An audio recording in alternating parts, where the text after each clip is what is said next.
この車はシボレーのインパラ59年式66歳。めっちゃ綺麗。綺麗ですね。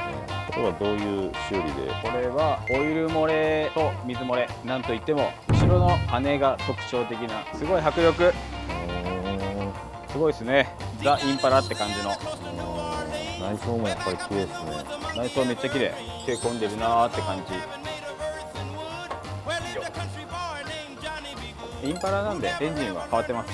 社外品にめっちゃ変わってすごい金かかってんなーって感じですね。ざっとどれぐらいですか？ 1000万じゃここまでできないじゃないですか。5700cc。エンジン始動性能もね調子がいいし、パッと見めっちゃ綺麗。下回りはこんな感じですね。まあ旧車なんで至る所のオイル漏れはこういうもんですね。なんか困ったら持ってきてねー。